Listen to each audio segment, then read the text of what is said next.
Selamat siang Pak, perkenalkan nama saya Marcelina Dermawan Bahagia. Saya dari kelas 2020B. Pada video ini saya akan membahas tentang yang pertama, teknik persuasi dan hambatan yang mempengaruhinya. Yang kedua, komunikasi massa, fungsi komunikasi massa, model dan efek komunikasi massa. Yang ketiga, komunikasi verbal dan nonverbal, serta komunikasi interpersonal. Yang pertama, saya akan membahas tentang teknik persuasi dan hambatan yang mempengaruhinya. Pertama-tama, kita harus mengetahui apa itu teknik komunikasi persuasi. Teknik komunikasi persuasi merupakan suatu teknik komunikasi yang dilakukan agar orang lain bersedia menerima suatu paham atau keyakinan, melakukan suatu perbuatan atau kegiatan, dan lain sebagainya. Yang berikutnya, teknik persuasi. Yang pertama, pelajari cara merubah sikap seorang komunikan. Yang kedua, ubah pendapat seorang komunikan agar sama dengan pendapat kita selaku komunikator. Yang ketiga, ubah komunikan beserta pola pikirnya. Yang keempat, pelajari perubahan sosial yang terjadi. Yang kelima, berkomunikasilah dengan lancar. Yang keenam, perkuat komunikasi yang kita lakukan menggunakan 3V, yakni verbal, visual, dan vokal. Yang ketujuh, bersikap humoris pada lawan bicara kita. Yang kedelapan, pelajari menggunakan bahasa yang sopan. Yang kesembilan, komunikator harus mampu membujuk komunikan tanpa paksaan dan tanpa kekerasan. Yang ke-10, komunikator mempunyai kredibilitas tinggi. Yang ke-11, komunikator mempunyai pengetahuan tentang apa yang akan disampaikan. Yang ke-12, pesan harus masuk akal dan dapat diterima oleh komunikan. 13, pengaruh lingkungan. Yang ke-14, pengertian dan kesinambungan suatu pesan. Yang berikutnya, faktor-faktor yang mempengaruhi komunikasi persuasif agar berhasil. Banyak faktor yang menentukan keberhasilan suatu pesan persuasi, diantaranya yang pertama, sumber pesan atau komunikator yang mempunyai kredibilitas yang tinggi. Contohnya, seseorang yang mempunyai pengetahuan tentang apa yang disampaikannya. Yang kedua, pesan itu sendiri, apakah masuk akal atau tidak. Yang ketiga, pengertian dan kesinambungan suatu pesan, apakah pesan tersebut diulang-ulang. Namun, faktor-faktor ini tidak berjalan secara bertahap.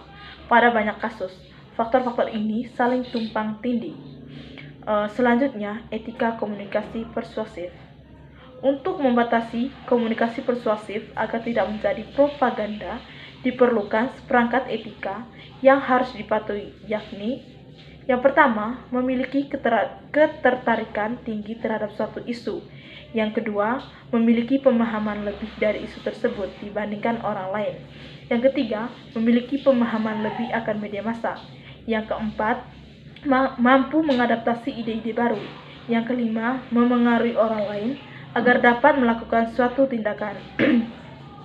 Selanjutnya, saya akan menjelaskan tentang komunikasi massa, fungsi komunikasi massa, model dan efek komunikasi massa. Pertama, definisi. Istilah komunikasi publik, komunikasi massa biasanya sering disamakan dengan media massa karena keduanya terkait dengan audiens yang relatif besar dan tidak terkait masalah personal. Bila contoh dari komunikasi publik adalah kampanye atau pagelaran musik, maka komunikasi massa melibatkan media seperti artikel dalam surat kabar dan tayangan televisi. Ruben dan Stetler pada tahun 2006 pada buku halaman 356-357 menjelaskan bahwa karakter komunikasi publik dan komunikasi massal sebagai berikut. Yang pertama, memiliki audiens. Yang kedua, bukan bersifat pribadi atau impersonal. Yang ketiga, direncanakan dapat diprediksi dan bersifat formal. Yang keempat, kontrol dilakukan oleh pembicara atau komunikator. Pembicara di sini mempunyai kemampuan untuk menciptakan informasi apa yang akan disampaikan. Yang kelima, berpusat pada pembicara atau komunikator. Yang keenam, umpan balik atau feedback yang terbatas. Selanjutnya, fungsi komunikasi massa. Yang pertama, surveillance atau pengawasan. Fungsi pengawasan komunikasi massa dibagi dalam bentuk utama. Yang pertama, warning of beware surveillance atau pengawasan peringatan. Yang kedua, instrumental surveillance atau pengawasan instrumental. Yang berikutnya, interpretation atau penafsiran. dibagi menjadi beberapa bagian. Yang pertama, linkage atau keterkaitan. Media massa dapat menyatukan anggota masyarakat yang beragam sehingga membentuk linkage berdasarkan kepentingan dan minat yang sama tentang sesuatu. Yang berikutnya, transmission of values atau penyebaran nilai. Fungsi penyebaran nilai tidak kentara. Fungsi ini juga disebut socialization atau sosialisasi. Sosialisasi mengacu pada cara di mana individu mengadopsi perilaku dan nilai kelompok. Yang berikutnya, entertainment atau hiburan. Tidak dapat dipungkiri bahwa pada kenyataan hampir semua media menjalankan fungsi hiburan. Fungsi media massa sebagai fungsi menghibur tiada lain tujuannya adalah untuk mengurangi ketegangan pikiran khalayak, karena dengan membaca berita-berita ringan atau melihat tayangan hiburan di televisi dapat membuat pikiran khalayak segar kembali. Selanjutnya, fungsi komunikasi massa secara umum dibagi menjadi beberapa bagian. Yang pertama, fungsi informasi. Fungsi informasi diartikan bahwa media massa adalah penyebar informasi bagi pembaca, pendengar, atau pemirsa. Berbagai informasi dibutuhkan oleh khalayak media massa yang bersangkutan sesuai dengan kepentingannya. Yang kedua, fungsi pendidikan. Media massa merupakan sarana pendidikan bagi khalayak, karena media massa banyak mengkaji hal-hal yang sifatnya mendidik. Salah satu cara mendidik yang dilakukan media massa adalah melalui pengajaran nilai, etika, serta aturan-aturan yang berlaku kepada pemirsa atau pembaca. Media massa melakukannya melalui drama, cerita, diskusi, dan artikel. Selanjutnya, fungsi memengaruhi. Fungsi memengaruhi dari media massa secara implisit terdapat pada tajuk atau editorial, fitur, iklan, artikel, dan sebagainya. Khalayak dapat terpengaruh oleh iklan-iklan yang di televisi atau surat kabar. Saya akan membahas tentang model-model tentang efek komunikasi massa. Wettner, Severin, dan James Terkett. Yang pertama, model teori peluru atau bullet theory model. Teori ini dikenal dengan teori hypodermic needles atau stimulus response yang mekanistis. Media massa memiliki pengaruh besar atas massa audiens. Model efek terbatas, limited effect model. Yang pertama, model ini muncul sekitar tahun 1940-an. Menurut model ini, komunikasi massa hanya akan efektif apabila dikombinasikan penggunaan dengan komunikasi antar pribadi, antar opinion leader dengan followersnya. Berikutnya, komunikasi hanya efektif dalam informasi, pengetahuan, dan kesadaran dasar, tapi kurang efektif untuk mengubah opini khusus atau untuk mengubah sikap dan perilaku. Yang ketiga, model efek moderat atau moderate effects model. Model ini hasil riset pada tahun 1960 sampai 1970-an yang menggunakan pendekatan pada posisi audiens dan pelaku komunikasinya. Model efek kuat. Komunikasi dapat mewujudkan powerful effect apabila digunakan dalam program-program yang terencana dengan menggunakan prinsip-prinsip komunikasi sebagai berikut. Yang pertama, prinsip mengulang-ulang.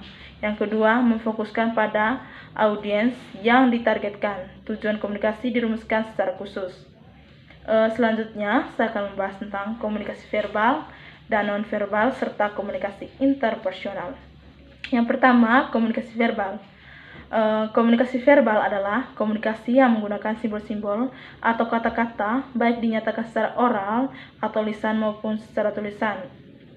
Ada dua jenis komunikasi verbal, yaitu yang pertama, komunikasi lisan dan komunikasi tulisan. Dalam komunikasi verbal terdapat beberapa konsep untuk dikenali, yakni kata, bahasa, dan makna. Selanjutnya, komunikasi nonverbal. Komunikasi nonverbal secara harafiah adalah komunikasi tanpa kata. Komunikasi nonverbal selain berfungsi untuk menggantikan komunikasi verbal juga berfungsi untuk menguatkan maksud dari komunikasi verbal, bahkan memiliki pengaruh yang lebih besar daripada komunikasi verbal. Menurut Guerrero dan Freud, pada tahun 2005, komunikasi nonverbal adalah cara yang paling dominan untuk menyampaikan makna dari satu orang ke orang yang lain.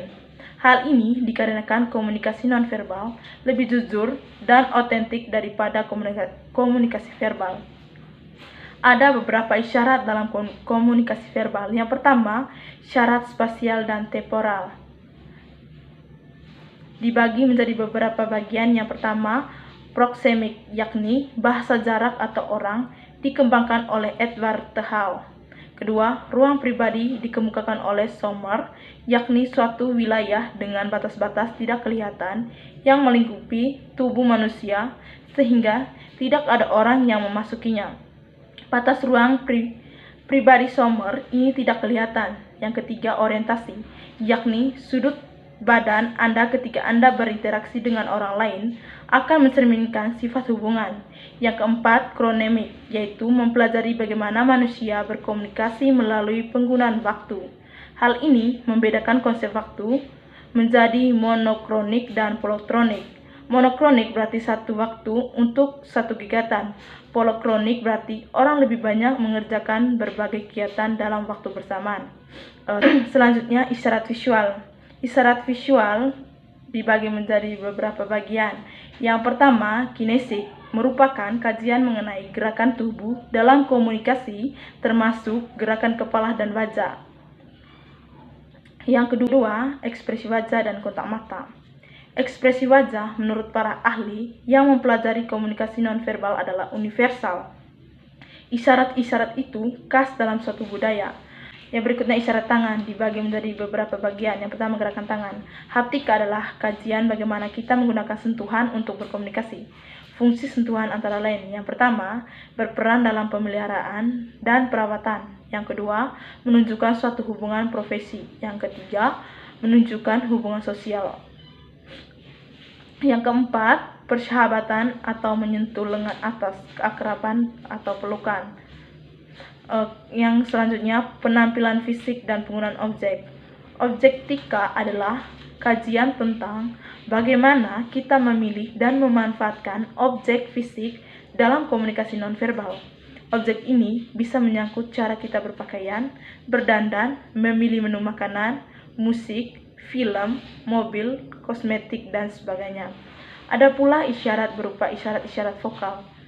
Paralinguistik atau paralinguist mengkaji fenomena vokal. Paralinguistik ini memiliki dua komponen. Yang pertama, kualitas suara, yaitu nada suara, rentang suara, resonansi, pengendalian bibir, dan pengendalian artikulasi. Yang kedua, vokalisasi atau bunyi tanpa struktur bahasa, misalnya tangisan atau umpata. Yang saya akan menjelaskan tentang komunikasi interpersonal. Komunikasi interpersonal juga dapat didefinisikan sebagai komunikasi antara orang-orang secara tatap muka yang memungkinkan setiap pesertanya menangkap reaksi orang lain secara langsung. Kedekatan hubungan pihak-pihak yang berkomunikasi akan tercermin pada jenis-jenis pesan atau respon nonverbal mereka, seperti sentuhan, tatapan mata yang ekspresif, dan jarak fisik yang sangat dekat. Menurut De Vito, dalam Christina 2010, terdapat 3 karakteristik komunikasi interpersonal, yaitu yang pertama, dyadic pyramidi. Dyades merupakan hubungan antara dua orang yang menjadi pusat.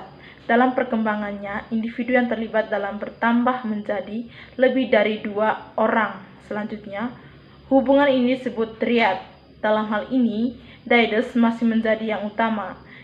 Dyades akan selalu menjadi pusat dari hubungan antar pribadi, sebuah prinsip yang dinamakan dyadic.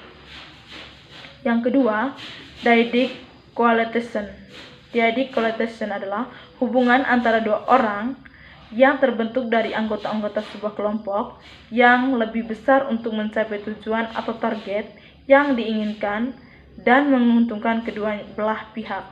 Yang ketiga, dyadic consciousness. Dyadic consciousness muncul ketika hubungan mulai berkembang. Dalam hal ini, seseorang baru dapat melihat dirinya sebagai bagian dari pasangannya atau kelompok, seolah-olah seperti ada pihak ketiga yang memasuki lingkungannya. Ketika hubungan tersebut menjadi lebih dalam, pihak ketiga ini atau hubungan semakin menjadi penting. Bahkan, seringkali seseorang akan berkorban atau mengorbankan apa yang disukai demi kelangsungan hubungan tersebut. Sekian dan terima kasih.